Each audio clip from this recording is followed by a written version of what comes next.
Oke guys, biasanya kan kita kunjungi itu adalah breeder-breeder ataupun farm-farm ataupun rumah penghobi untuk kita lihat kolamnya. Nah, sekarang ini berbeda nih. Ini ada resto, tapi tenang aja, ini tetap ada kolamnya juga di bagian dalam. Seperti apa? Mari kita langsung masuk aja ke dalam.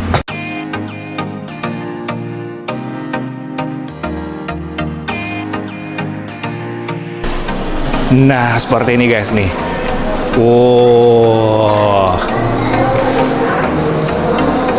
Nah, jadi di sini konsepnya itu resto, tapi ada kolam-kolamnya. Nah, ini dia ownernya. Pagi kok. Nah, ini kita sebutnya apa nih? Ko Satya. Boleh. Om Satya apa jangan nih? om terlalu tua.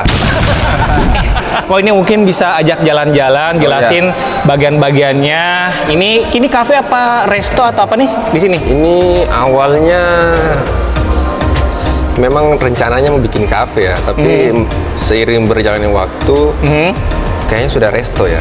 Apa ide awalnya kenapa ini bisa buat konsep resto ataupun kafe yang ada kok bagian kolam koi di dalamnya nih? Apa ide awalnya nih? Ide awalnya sih pasti karena hobi ya, karena hobi. Lalu kebetulan di rumah itu kebetulan tinggal di lantai 5 karena kan toko. Jadi nggak bisa bikin kolam yang proper lah. Ada kolam tapi kolam cetek yang 40 cm. 40 cm. Oh ya, kok agak dangkal lah ya, begitu kolamnya karena kan beban terlalu ini.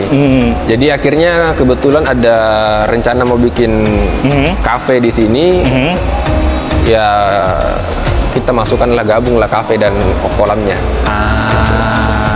Makanya jadilah dibuat seperti ini. Ya, daya tarik juga lah, salah satu daya tarik karena kebetulan untuknya di Makassar ini saya rasa belum ada yang indoor konsep sampai saat ini ya. Yang indoor ya, kalau outdoor sih ada, tapi kalau untuk yang indoor dan kolam modelnya floating island ini kayaknya belum ada ya. Oh, ini konsepnya apa tadi? Floating island ya. Floating island. Kita makan tapi di atas kolam lah. Ya, iya, karena ini nih mungkin bisa kita lihat nih guys. Ya. Nah, jadi untuk tempat-tempat area untuk makannya sendiri, meja makan segala macam ataupun tempat makannya ini memang benar-benar masuk di area kolamnya gitu ya. Nah, seperti ini guys tuh. Nah, tapi nih saya kan abis lihat sekilas nih kolam ikannya. Kenapa sih pakai sampai serius banget nih? Untuk kolamnya kan biasanya kan kalau tempat-tempat lain kan biasanya benar-benar kalau untuk ada tempat makan terus ada kolam koi dan ikan koinya kan biasanya cuma kayak pelengkap aja, garnish aja tuh kan. Iya, betul. Asal jadi tuh. Nah, ini sampai niat banget. Ini kan kayaknya nggak kaleng-kaleng sini isi ikannya dan kolam koinya kan nggak kaleng-kaleng nih. Kenapa sampai berani niat banget buat seperti ini? Jadi awalnya kan gambling juga awalnya sebenarnya. Jadi, gimana tuh? Awalnya itu awal perencanaannya itu kan kolamnya ini harus jernih. Ya, kalau kita kotor kan takutnya bau ya. Ada bau menyengat. Beda sama saung-saung kan dia outdoor. Jadi kita harus nggak mau harus celing. Ya, supaya juga selain nggak bau, supaya ya enak lah dilihat lah. Karena kalau sudah tempat sudah bagus tapi kolamnya butek kan ya mengganggu pemandangan lah.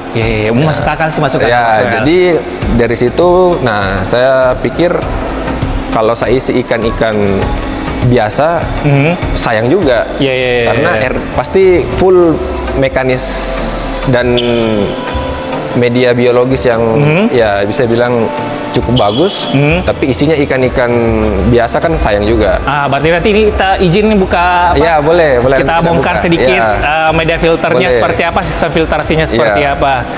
Nah, setelah itu ya kita ambil resiko lah. Kita ambil resiko, kita taruh ikan-ikan yang bagus, karena kan kebetulan saya juga penghobi baru ya, baru beberapa tahun ke belakang ya. Jadi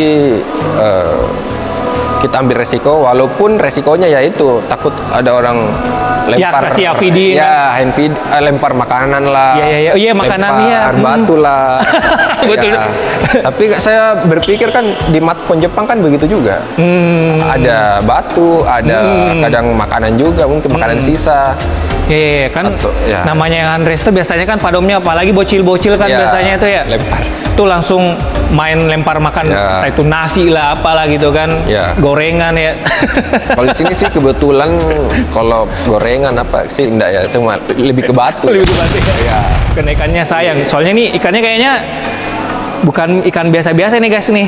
Nah ini mungkin bisa minta tolong dibantu spill nih ikannya apa aja ikan yang dirawat di sini segala macam sebelum kita ke bagian kolam dan filtrasinya nih. Ya, ini kita menyesuaikan dengan lingkungan ya, jadi mungkin kurang cocok kalau gosan kel banyak. Jadi kita dominannya ini siro dan polosan lah. Kalau ini untuk ikan-ikannya ada yang impor, ada yang lokal atau mix atau seperti apa nih? Oh ya, ini kebetulan full import. Ini full impor. Ya. Wah, tuh kan. Makanya dari awal perhatiin, wah kayaknya ini ikannya bukan ikan biasa nih guys. Soalnya bodinya dan size-nya udah rata-rata berapa nih ukurannya? Ini paling besar 85 ya. Oh, ini 85 ya? 5. Yang paling kecil masih tosai. Yang ini masih tosai nih. Tapi suruhnya kayaknya ini bukan biasa-biasa juga nih guys nih. Impor-impor dari Omosako bukan nih? Ini Omosako semua. Omosako semua. Kalau ya? ini enggak, yang kecil ini dari kemarin iseng ikut live auctionnya Ogata. Ini dapatnya dari live auction. Ya, ada satu plastik kecil, ada temannya di tengah kan dia loncat lewat. Nah, apa juga saya bilang ya guys ya. Jadi ini pun ikan koinya bukan impor biasa, jadi dapatnya dari live auction. Nah, tahu sendiri live auction harganya kan berapa, tahu sendiri kan guys. Para dealer-dealer pada gila-gilaan ngebitnya kan kalau live auction. Ogata, ya. Nah, ini wah ini nih lumayan bagus nih bodinya nih kok. Iya, IM ya. Yellow Monkey dari Dainichi. Iya. Oh, bodinya guys. Nah, katanya ini awalnya nih belum seperti ini ya bodinya ya? Ini bulan kan Oktober kemarin ya, handpick di sana. Mungkin saya start keeping di sini 30 Desember ya, awal Januari lah. Sampai bulan Juni sekarang. 6 bulan dari size berapa tuh? 5 bulan. 6 pas datang sih 62. Pas datang 62 cm. Sekarang udah berapa nih? Dan lontong. Dan lontong saat itu kurus sekali awalnya datang ya. Wah, di Jepang pun kurus. Di Jepang kurus nyampe sini. Ya, keeping 5 bulan ya lumayan lah. Kenapa berani ambil? Karena sudah kelihatan lontong gitu. Karena kebetulan kan dia ambil 2 bowl ya, 2 bowl karasi, dan dia nggak sebut harga, jadi kita disuruh milih-milih, akhirnya ketemu kitanya juga. Ya untuk posisi saat itu menurut saya sih lumayan mahal ya. Posisi yang agak kurus, lalu size 62 waktu itu, dan fresh harvest 3 hari sebelumnya, dan masih lontong, jadi ya itulah. Tapi itu makanya mungkin ada suatu hal yang dilihat oleh breeder, kenapa dia tetap keeping sampai di size itu, dan ternyata memang benar ya. Saya pikirnya sih juga seperti itu. Jadi ada alasan kenapa breeder pasti keeping sampai 3 tahun, 2 tahun. Dan ini benar aja, ini baru berapa bulan udah seperti ini bodinya? Baru bulan dari bulan 1 lah saya keeping. Berarti sekarang bulan 6. Ya, sekitar 6 bulan lah gitu ya. Iya, sekitar 5 bulanan. 5-6 bulan tuh. Bodinya udah seperti itu, dan itu kan pasti kan masih improve lagi sih bodinya tuh. Iya, ini baru Nisai Sansai lah, Sansai. Oke, ini dari kolam sini. Ya. Ini ada lagi areanya lagi nggak? Ada. Ini kita kan kebetulan sekat. Oh, ini disekat. Ya, ada sekat. Ini ada sekat juga. Tuh, sekatnya tuh. Di sana juga ada. Jadi dibagi 3. Bagi 3. Bagi 3. Mau yang mana dulu nih kita lihat nih? Boleh. Kalau ini kan lebih sama sih. Ini lebih ke dulu saya sekat. Kenapa tuh? Karena ini ada ikan karasi, polosan, nah jantan. Nah, selalu birahi. Semenjak buka kafe ini sudah dari 2023, sudah 3 kali bertelur di sini. Lebih ribet, ambil anakan ikannya itu susah. Jadi ya sudahlah, saya pisahin saja. Mijah alami ya? Iya. Oh, karena si karasi jantan ini? Ada juga. Oh, ada lagi. Ada beberapa. Oh, ada beberapa ya? Nah, jadi sekarang itu dipisahin. anakannya itu yang sobat. Oh, jadi anakannya ya, itu. ya. Anakan yang tadi harap itu. Astaga. Ya, di sini sih lebih ke ikan ya ikan berwarna ya. Yang mengandung beni. Walaupun sukanya siro polosan tapi ya supaya ada warna lah. Ini kayak gusan kayak gitu ya. Ada warna walaupun ya memang warnanya drop ya. Ya memang karena kolam indoor ya. Indoor nih guys tuh. Ya. Tapi masih lumayan oke. Body juga bagus. Ya untuk hitungan indoor ini lumayan oke nih kok. Ya, ini yang juara KC ini kemarin juara 1 Oh, main KC juga. Ya, ini.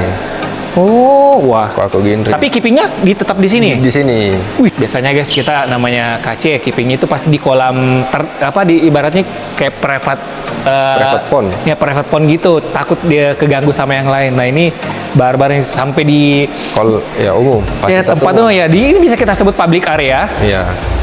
Cukup nekat sebenarnya. Tapi juara ya. Ya ada beberapa ya.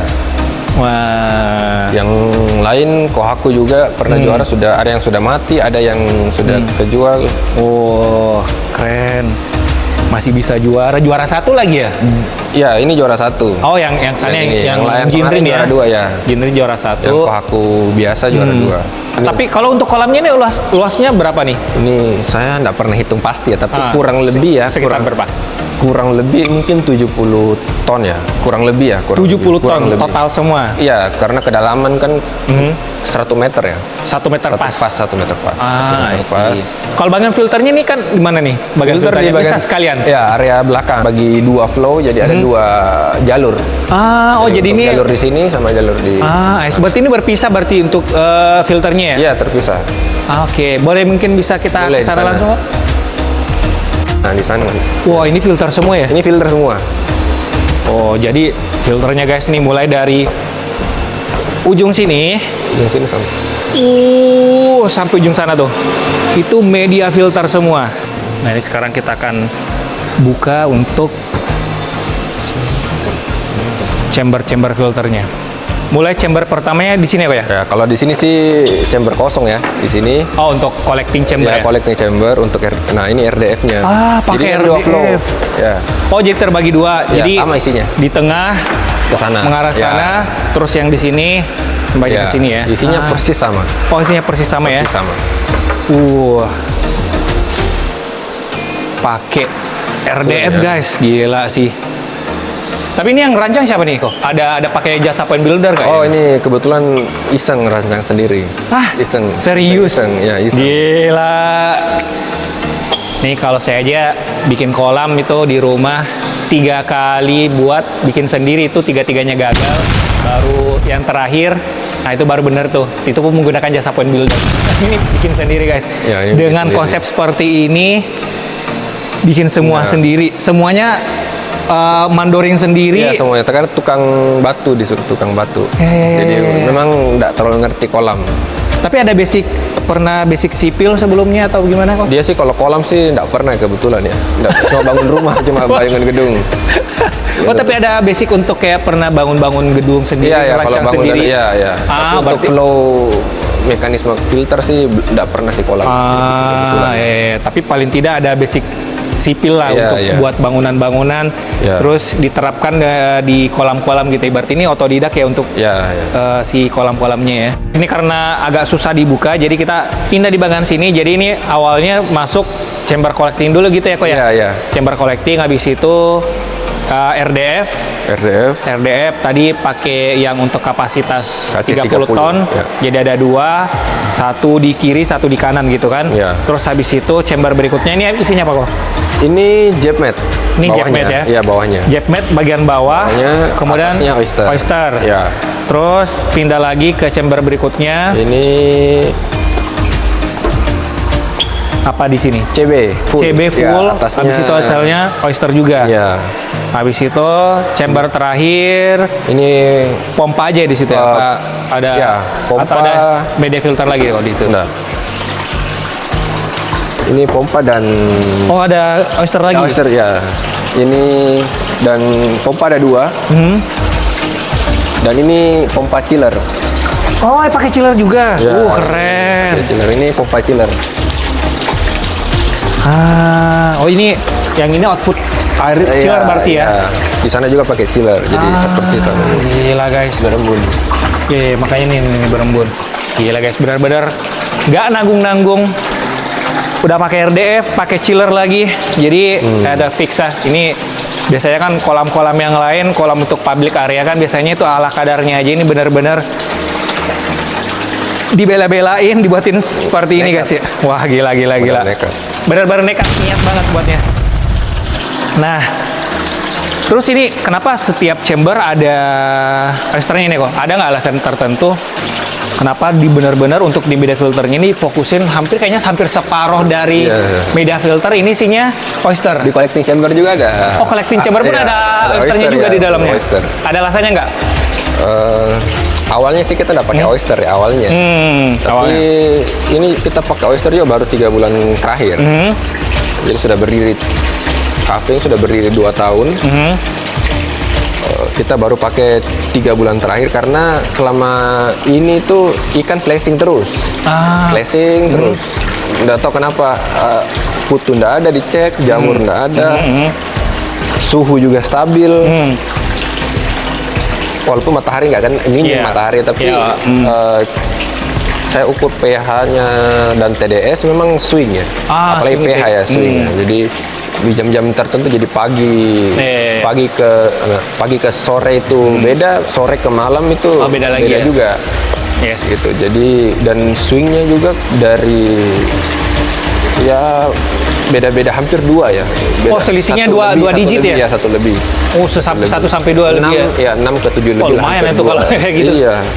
Makanya kita coba pakai oyster, kan kebetulan nggak terlalu mahal ya oyster ya, jadi kita pakai saja dulu coba, tapi so far sih bagus ya. Nggak flashing selama lagi pakai oysternya seperti ini diterapkan, akhirnya ikannya udah aman ya? Nggak dulu sih aduh parah sih flashingnya itu, lompat itu. Jadi sekarang sih sudah aman ya. Nah, jadi ini salah satu alasannya guys. Ternyata sekalipun itu kolam kalian itu indoor, dan biasanya kan teman-teman penghobi di rumah kan biasanya kalau mau pakai oyster itu kalau dia berpikiran, ini kolam saya outdoor ya, pakai oyster untuk jaga-jaga kalau ada hujan segala macam. Nah, indoor pun ternyata itu tetap butuh guys. Tetap butuh menggunakan oyster. Karena apa? Memang ya diproyeksikan untuk sebagai pH buffer, menjaga-jaga biar nggak terlalu swing si pH-nya. Mungkin juga karena kita kan kita dripping 24 jam ya. Betul. Dan kebetulan kan air PDAM ya. Betul, kita nggak tahu parameter PDAM seperti apa masuk, ya kan kita nggak tahu berapa jumlah kaporit yang masuk mereka, terus sumber airnya gimana, kan kita nggak tahu pengolahannya. Jadi kita full pakai air PDAM, jadi kita dripping juga pakai air PDAM. Ya mungkin itulah faktornya yang swing ya. Nah gitu guys. Ini sampai berapa temperaturnya jadinya setelah? Ini sekarang di 22. 22. Wah, ini makanya mantep bodinya sama skin ikannya. 22. Karena temperaturnya sampai 22 derajat. Segitu berpengaruh memang ya kualitas ikannya sebelum dan setelah pakai chiller. Iya. Yang karena chiller juga kita pasang dari Oktober tahun lalu ya, baru November. Oktober. Dan itu memang beda. Gimana ikannya hasilnya? Iya, dari kan kebetulan zero ya, udah zero, jadi memang skinnya sih beda jauh ya, Skinnya beda jauh ya. Suminya ada berpengaruh? Sumi juga berpengaruh. Berpengaruh juga ya? Tapi lebih ke siroji ya saya lihat ya. Siroji dan body ya? Iya. Dan Benny juga lebih walaupun agak pudar ya, tapi dia lebih merah dibanding pada saat nggak pakai chiller. Oh iya nih, hampir saya lupa nih pertanyaan ini kok. Ini kan biasanya kan resto-resto kayak gini-gini kan biasanya, atau tempat makan ada tuh misalnya ngasih pakan tuh yang 5.000 untuk kasih pakan ikan. Di sini ada kayak fitur kayak gitu juga sih buat untuk pada pengunjung atau customer gitu kok? Kebetulan sih kita sih pakai auto feeder ya. Oh, pakai auto feeder. Jadi ada beberapa memang customer yang minta untuk feeding gitu ya. Tapi kebetulan sih kita ada kita kasih, ada juga yang Oh gitu. Tidak lah ya. Apalagi kalau ada dia kasih, kebetulan kan puasa di hari Minggu ya. Jadi kalau dia mau diminta di hari Minggu sih kita nggak kasih ya. Pas weekend lagi kan, lo weekend kan kalau sendiri customer pasti banyak. Ya. Tapi kadang sih kita kasih juga, kadang juga. Tapi kita nggak jual ya, nggak jual. Oh nggak jual. Biasanya kan itu di tempat-tempat lain kan yang ngasih kan biasanya 5.000 atau 10.000 tuh pakannya. Balik modal kayaknya. Balik modal. Karena yakin pasti pakainya pakai pakan impor pasti berarti di sini ya. Iya, full impor ya. Apa pakannya? Boleh tahu nggak, Bang? Jadi kalau untuk color sih kita memang pakai Odakan. Mampus Odakan. Kalau JPD saya pakai Shogun. Karena Shogun. Cocoknya saya sih dari dulu sih cocoknya Shogun ya. Ya. Kalau Grow ya standar sih ya Hikari lah, karena kan kebetulan ada dealernya di sini, ada yang jual.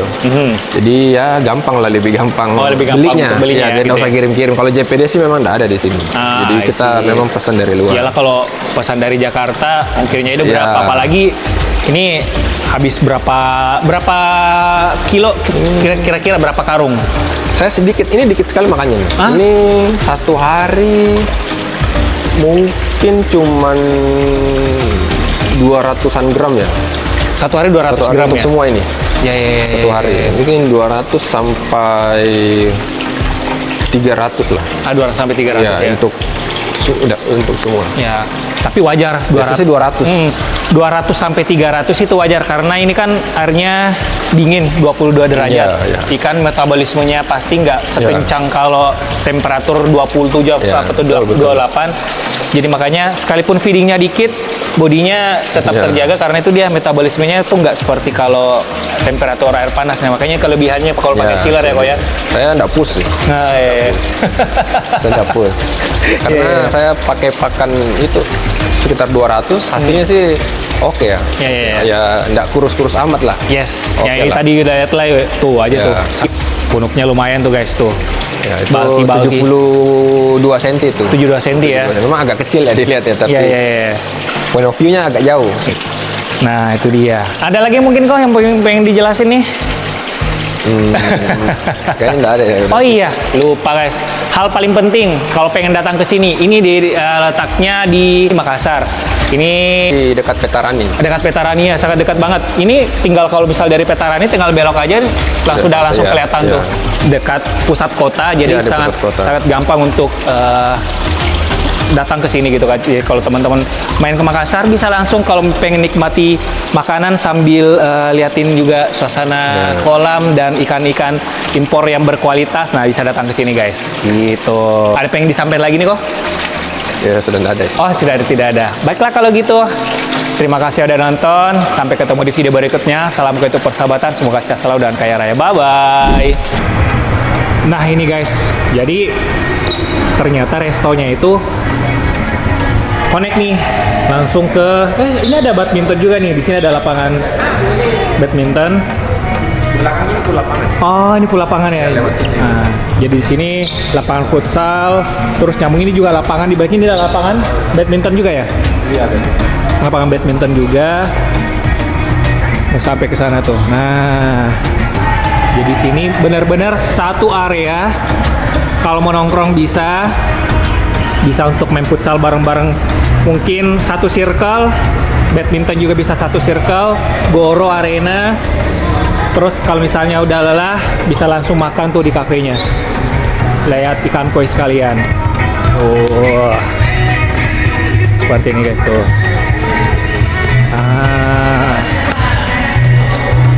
Oh mantap. Terima kasih banyak nih kok. Udah diajak jalan-jalan. Maaf merepotkan. Sukses terus untuk usahanya, baik di restonya, kafenya, dan juga untuk sarana-sarana olahraga badminton dan juga futsalnya. Thank you, makasih banyak kok. Terima kasih juga sudah pagi-pagi datang jam 9. Iya, jam 9 pagi. Ya, kita datang lebih awal biar tidak mengganggu operasional gitu. Jadi biar bisa bebas ambil video. Makasih, Ko. Terima kasih ya.